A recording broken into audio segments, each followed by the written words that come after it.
막상 글을 써보니까 기각이 더 맞더라고요.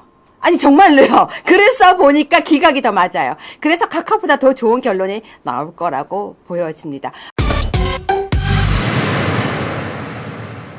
여러분 저희가 준비한 정말 내용을 이제 보여드릴 건데요.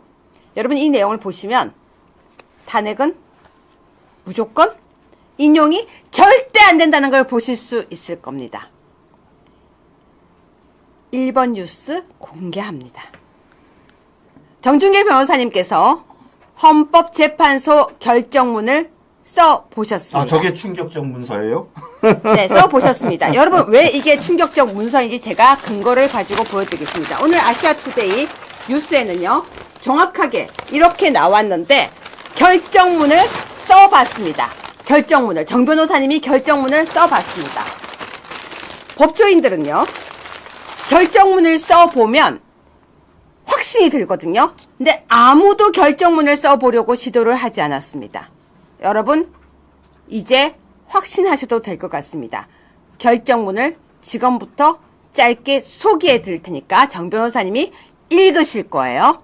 여러분이 저와 함께 쫑긋 들어주세요. 읽어주세요. 네, 사건 2024 헌나 대통령 윤석열 탄핵 사건. 잠깐만요. 여러분 지금 헌재 재판관 정준길 헌재 재판관이 읽는다고 생각하고 한번 들어보세요. 그냥 정말 귀로만 들어보세요.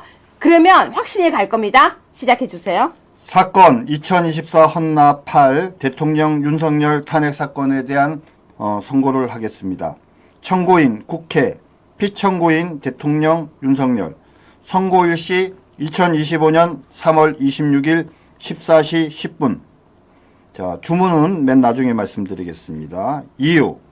첫 번째, 땡땡땡 재판관 3명은 이 사건이 각하 사유에 해당한다라고 의견을 말씀하셨습니다. 첫 번째, 이 사건 계엄은 통치 행위로서 헌법재판소의 심사 대상이 아닙니다. 피청구인의 2024년 12월 3일 비상계엄 선포 행위는 대한민국 대통령으로서 행한 고도의 정치적 군사적 성격을 지니고 있는 통치 행위입니다.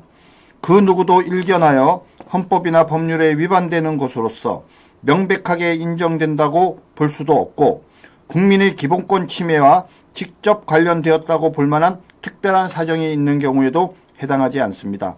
따라서 헌법재판소는 대통령인 피청구인이 헌법에 근거한 통치 행위로서 행한 이 사건 계엄 선포의 요건 구비 여부나 선포의 당부당을 판단할 권한이 없음에도 불구하고 국회가 계엄을 위헌이라고 탄핵 소추한 것은 부적법합니다. 두 번째, 헌법재판관 2명의 자격에 하자가 있음에도 불구하고 진행된 윤 대통령에 대한 재판은 불법입니다. 한덕수 국무총리는 탄핵 소추를 당할 당시에 총리의 권한을 행사함과 동시에 대통령 권한을 행사할 수 있었습니다. 그리고 대통령 권한 대행인 한덕수에 대한 탄핵 소추 요건은 국회의원 제적 3분의 2 이상입니다. 그리고 국회가 192명의 찬성으로 한덕수에 대한 탄핵 소추를 의결한 것은 국무총리의 권한을 정지시키는 효력은 있지만 대통령 권한 대행에 대한 탄핵 소추 요건은 갖추지 못했기 때문에 그 권한을 정지시키지 못합니다. 따라서 대통령 권한이 없는 최상목 부총리가 임명한 2명의 헌법재판관은 무효이고 그들이 참여하여 진행된 피청구인에 대한 탄핵 재판은 헌법 제27조 제1항 소정의 헌법과 법률이 정한 법관에 의한 재판을 받을 권리를 침해하는 것으로서 부적법합니다. 땡땡땡 재판관은 기각사유에 해당한다라고 판단을 했습니다. 첫 번째, 내란죄 법률 위반 관련입니다. 국회 소추위원은 탄핵 소추의 중요 핵심 내용인 국회의 동의 없이 내란죄를 처리할 권한이 없습니다. 따라서 내란죄 위반은 여전히 탄핵 소추 사유에 포함됩니다. 그러나 국회 측이 스스로 내란죄 법률 위반을 소추 사유에서 제외하면서 이에 대한 입증을 포기하여 피청구인이 내란죄로 법률 위반하였음을 소명할 증거가 없습니다. 따라서 기각함이 상당합니다. 그리고 계엄 선포 및 과정에서 위헌 혹은 위법이 있는지도 의문이고 사안의 중대성도 인정하기 어려운 것으로 보입니다. 국회 측의 탄핵 소추 사유 중 피청구인이 계엄을 통해 군대와 경찰을 동원한 것은 사실이나 국회의원을 체포 내지 등원 방해하거나 국회가 계엄을 해제 결의하지 못하게 하는 등 국회 활동을 방해하는 상황에까지 이르렀다고 인정하기는 어렵습니다. 그리고 대통령인 피청구인이 계엄령을 선포한 후에 군대를 동원해 영장 없이 중앙선관위를 압수수색한 행위 역시 헌법 제77조 제3항, 계엄법 제9조 제1항에 따른 적법한 행위이므로 이를 두고 헌법과 법률에 위반하였다고 보기 어렵습니다. 마지막으로 포고령 1호에 관해서 보건대 포고령 1호가 국민의 기본권을 침해하는 내용이 있어 위법적이라고 볼 수가 있습니다. 그러나 한편으로 실제 포고령으로 국민의 기본권이 침해되지 않은 점, 국회가 계엄 해제를 결의하자 즉시 계엄을 해제한 점, 계엄 지속기간이 5시간에서 6시간에 불과한 점, 피청구인이 계엄령을 선포하게 된 이유가 국회의 입법권, 예산권, 탄핵소추권 남용 등으로 국가 기능 및 자유민주적 기본질서가 심각하게 훼손되었기 때문인 점 등이 인정됩니다.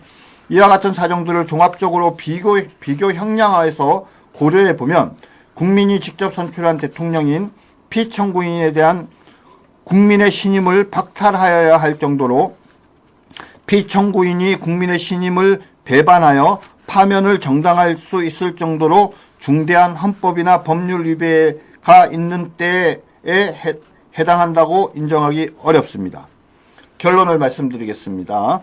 헌법재판소 제23조 제2항 단서 및 제1호에 따라 8명의 헌법재판관 중 6명 이상의 찬성이 있어야 피청구인에 대한 탄핵이 인용됩니다. 그러나 4명만이 인용 의견이고 3명이 각하, 1명이 기각 의견이므로 피청구인에 대한 이 사건 탄핵 청구는 기각합니다. 이상입니다.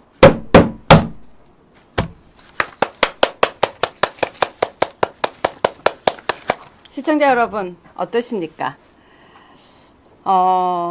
정 변호사님이 굉장히 고민해서 쓰신 판결문입니다.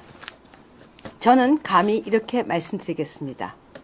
곧 이 내용과 거의 유사한, 마치 이걸 거의 복사한 듯이 한 결정문이 나올 거라고 믿습니다. 이유는요, 저희도 법을 공부한 사람들입니다. 소설을 쓴 것이 아니고 고민하고 고민해서 정말로 헌재 재판관들을 돕기 위해서 마중물이 된 것입니다. 여러분 정말 잘했다고 생각하면 박수 좀 주세요. 박수 좀. 곧 이거와 거의 똑같은 내용이 나올 거라고 봅니다. 막상 글을 써보니까 기각이 더 맞더라고요. 아니 정말로요. 글을 써보니까 기각이 더 맞아요. 그래서 각하보다 더 좋은 결론이 나올 거라고 보여집니다. 각하라고 생각했는데요. 글을 써보니까, 판결문을 써보니까 기각인 거예요. 하나만 좀 추가적으로 말씀드리면 왜 각하가 아니라 기각이냐면, 자, 저기에 4명이 있잖아요. 지난번에 이진숙 방통위원장 할 때도 말도 안 되는 탄핵 인용해야 된다고 얘기했던 4명이 있는데 8명 가운데에서 이것이 소추요건 각하를 해야 되냐 말아야 되냐라고 이렇게 표결을 하면 4대4가 나와요. 그럼 4대4가 나오면 각하가 됩니까 안 됩니까? 안 돼요. 인용 여부와 관련 없이 일반적인 경우에는 과반수여야 하거든요. 5대3이 돼야지 각하가 되는 거예요. 각하 의견이 5명 이상이 돼야 되는데 저들이 끝까지 악착같이 뭡니까? 4명이 각하를 반대하는 의견을 낼 거기 때문에 결국 5대3이 안 되고 4대4가 되니까, 그죠? 아니면 4대4가 될 수밖에 없으니까 결론적으로 뭐냐면 각하가 나오지 못해요. 그죠?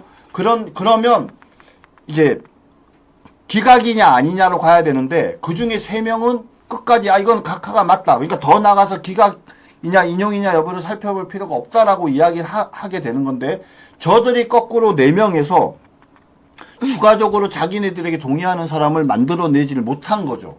그러니까 6표가 안 되기 때문에, 그죠? 각하가 아닌, 그러니까 그러니까 6표가 넘어가면 인용이고 6표가 안 되면 기각이거든요. 그러니까 결론은 기각이 된 거예요. 네, 그렇기 때문에 우리가 원하는 각하가 아닌 기각이 나올 것이다. 그러면 사실 기각이 더 좋은 거죠.